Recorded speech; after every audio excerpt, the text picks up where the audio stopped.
जी चिट्टा साढ़ा कब्रिस्तान की खिदमत करता पाया मिट्टी रेड़ियां भर भर के कब्रिस्तान सुटता पाया। देख लो रंग कितना चिट्टा।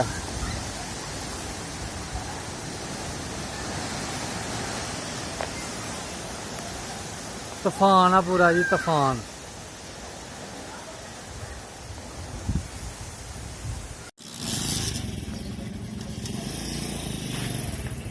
लो जी माशाअल्लाह पट्ठे पहाड़े ने इन्होंने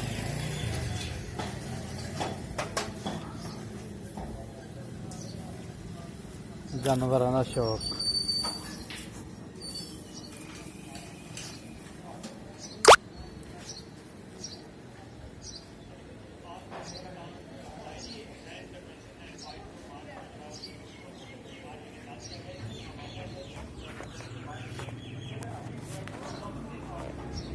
लो जी माशाअल्लाह साड़ा शौक है जानवरों का। साड़ी वीडियो लाइक करो, शेयर करो, सब्सक्राइब करो। अल्लाह हाफिज़।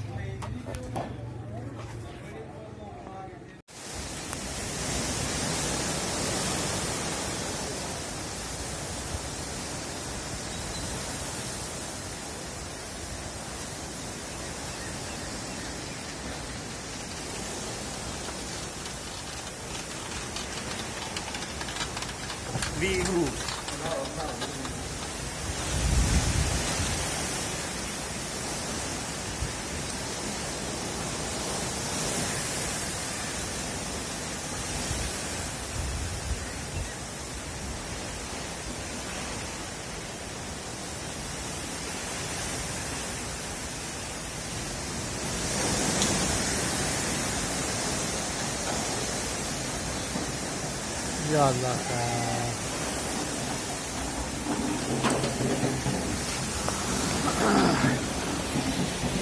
या अल्लाह पाक माफ कर दे, ये बड़ी है मेरी। या अल्लाह पाक करम कर दे। बहुत ज़्यादा मेरी है जी। अल्हम्दुलिल्लाह।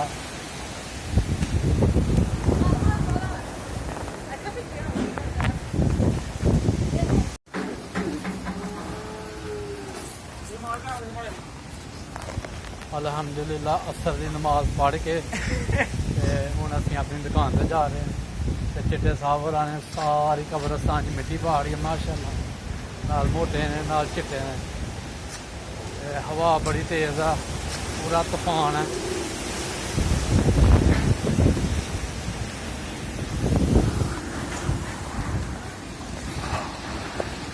छपरे इंज हिलते पे ने।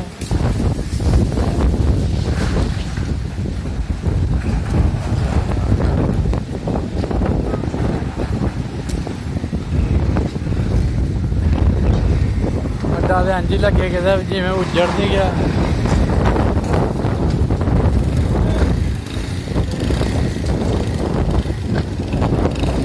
हर बंदा ही जरा हर चीज उड़ती है।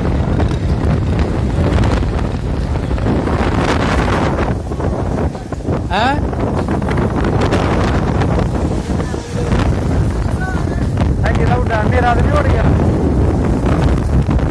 यार, मेरा क्यों नहीं उड़िया यार। किन्नी की तूफान जी नन्ने का वाले नन्ने का किस तरह टुट गया। बच्चा पूछा है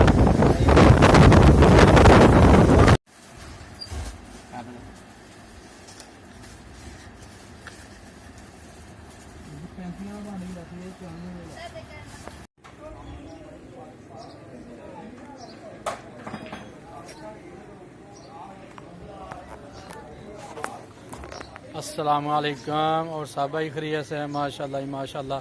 मेरी दिल से दुआ है कि सब भाई खैरियत से हो माशाल्लाह जी माशाल्लाह। साडा अज दा व्लॉग है बकरियां दा शौक।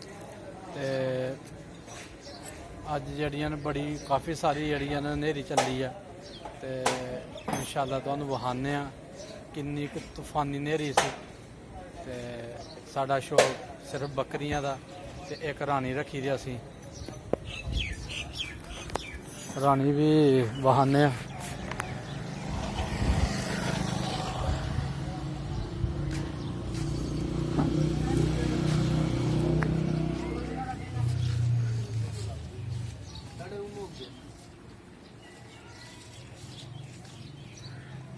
ਇਹ ਰਾਣੀ ਰਾਣੀ ਇੱਧਰ ਦੇਖ ਨਾ। ਇਹ ਰਾਣੀ ਰਾਣੀ ਨਾਰਾਜ਼ ਹੋ ਗਈ ਹੈ। ਮੈਂ ਚੱਲਾਂ ਫਿਰ। ਇਬਰਾਹੀਮ ਇਬਰਾਹੀਮ ਇਬਰਾਹੀਮ ਓ ਇਬਰਾਹੀਮ ਆਇਆ। ਓ ਇਬਰਾਹੀਮ ਆਇਆ। ਰਾਣੀ ਇਬਰਾਹੀਮ ਆਇਆ। ਰਾਣੀ ਇਹ ਰਾਣੀ ਇਬਰਾਹੀਮ ਆ ਗਈ। ਰਾਣੀ ਚੱਲ ਚੱਲਾਂ ਮੈਂ ਇਬਰਾਹੀਮ ਕੋਲ।